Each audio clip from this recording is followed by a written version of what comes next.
What's going on, everybody? It's your boy Austin Holloman, and thank you guys for coming back to another video. Today we will be talking about my personal fair honest review on the city of Santa Cruz, Bolivia.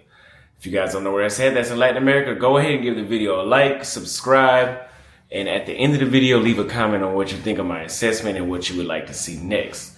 Now, to start, the type of place that I stayed at in Santa Cruz, Bolivia was an Airbnb. It was a studio, one bedroom. I'm assuming studios only come in one bedroom, but it was a studio in the touristy zone of Santa Cruz called Equiptral or something like that, right? It was very new developed. The building was one thing I could say about Bolivia was where you would stay. Let me just tell you guys like this. Outside of the area that the tourists would stay, it's a shithole, Santa Cruz, right? Not being rude, I'm just telling you guys the truth. Outside of that area where you guys would stay is a shithole. But where they've created for the people that have the money, it is fantastic. Nice restaurants, nice apartment buildings, beautiful. Outside of that, looks like you went to another country. Specifically somewhere in Southeast Asia, because these people are just pushing around carts and it's like really poor. It's very different. Now, how comfortable was it? I would say that the Airbnbs, they were clean. The building was clean. The elevator worked. You know, it was very well furnished. It felt like I was at my own place. Nice little garden on the patio, good view of the street. You know, there was a pool on the rooftop, restaurant next to the pool. Pool had a nice view to see. I really enjoyed where I stayed at in Santa Cruz, Bolivia. And there was a pool table. There was a co-working space. You know, it was a public kitchen for people that want to throw parties. There was an outdoor kitchen as well. The neighborhood was very walkable. It had a very urban vibe to it in the neighborhood. And it probably ran me around $500 to stay there for about 10 days. So, which sounds about right. It's about $1,500 per month. I guess maybe with a discount, $13, which probably cost you $600-700 probably, maybe per month if you were to rent directly from the owner, but maybe even $500. You guys will have to buy my travel guide to know exactly about how much you can spend in, or not the travel guide, I'm sorry, my dating guide. And I talk about that information in my dating guide because how much it costs to live somewhere is part of the dating as well. Now, safety. The neighborhood felt extremely safe. I never felt once in danger. I had a friend I went with, and he said he seen a person that seemed very sketchy. But in my opinion, it wasn't dangerous at all being there. I would say that it was very safe, even for a woman. I seen women out late at night. I didn't really get the vibe that it was dangerous in Santa Cruz. I'm pretty sure at one point it was because, you know, Bolivia was a place that a lot of cocaine was coming from and they had drug cartels. So at one point, maybe so. I'm not saying those drug cartels still exist there, but I'm just saying I don't think it's as big. I think it's safer for tourists now than it was probably 40, 50 years ago. Or maybe even 30 years ago.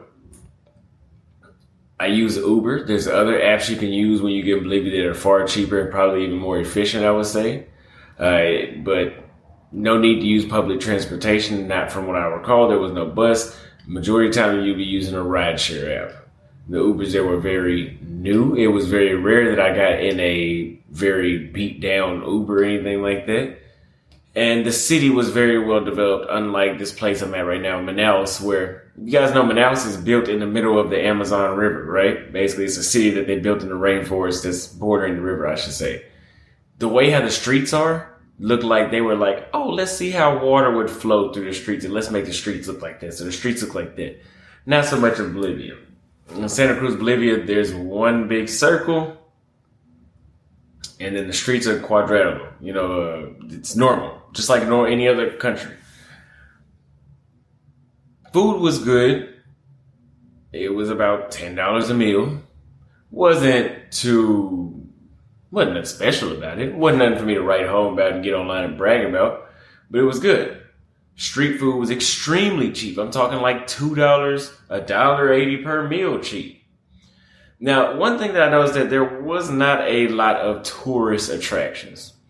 You guys remember there was a video that I went to where there was a ecological park with birds and chimpanzees and stuff like that, or monkeys or whatever the hell those things were. You know, it was one of those, right? And then we drove out, we went and took a hike and walked through the Cedar River. That was like an hour away.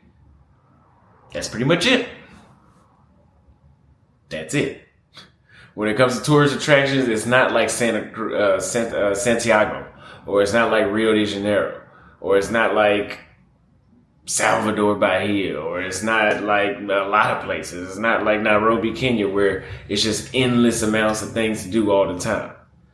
You can pretty much see that's a place. I would say Santa Cruz is a place to go retire. If you're fine with not doing much every day, and there being one or two malls you go to, and you probably spend the majority of your time at the mall or with your wife, and y'all go get something nice to eat, you know, hang out with family. That's Santa Cruz, Bolivia. That's what I saw. Slow paced life. And some dudes, they want that. I like that too. I don't mind living in a place like that, but I just know all you guys don't want that, so I'm gonna throw it out there. Nightlife in Santa Cruz, Bolivia, I could live without it. There was only 2 places that I really enjoyed myself. The other places were not dominated by men, but it just wasn't as many attractive women as I wanted there. But in my Santa Cruz travel guide, I named 2 places that you will be impressed if you go to. I only put in a travel guide. So if you guys want to go to Santa Cruz, Bolivia, do not go without the travel guide. I would recommend you guys go. But if you don't go to those 2 places, you're not missing out on nothing when it comes to nightlife. You're not. These 2 places were some of the best places to meet women. There's other places you can meet women, like you can meet them in public, but they're not really that friendly. Like, and it's not that they're trying to be rude. I think it's just natural for them to be kind of pushy. They have a history of wars, coups. They recently just tried to do another coup last week. You know, they have a history of violence, basically. Drug cartels, you know, all that kind of colonization. They got a bunch of stuff that's been going on. They've lost a lot of territory in their wars. And it makes sense why when you just walk down the street, say hello, the person just walks right past you. Or they look at you like this. Or I'm pulling out my camera to record this historical site and people are ducking and dodging like they about to go hide in a bunker. You know, all that kind of stuff. And I was like, at first I'm like, well, what the hell is going on? Why are these people acting like this? It doesn't even feel like we're in Latin America anymore. That's just the way they are. Eventually it grows on you and you get used to it. And yes, that does trickle right into dating. It trickles right into dating where it was a little difficult to meet women because it's like, man, like everybody I approach is like just on this like weird, like they act like I'm going to kidnap them. And I'm just asking hello, you know? So if you guys want to know how I navigated myself through that, and you guys want to learn the cheat codes and exactly what I did, because I did have a good time. I did meet good women, did get some play, some action, whatever you want to call it. If you guys want to know exactly what I did to do that, click down below, download the Dating in Santa Cruz guide. I will tell you exactly what you need to do, what apps you need to use, where you need to go, when you need to go there, and how to approach. That's all in the guide for you guys. Click below. Or if you guys buy the Worldwide Dating Playbook, you guys can get all my playbooks that I've created from around the world for one price, a super discounted price. Because one playbook is $80. Click below to see that price of that other one. It's a steal. It's a steal. You won't see this anywhere else. Now, cultural norms that I experienced that stood out was pretty much just the very pushy behavior.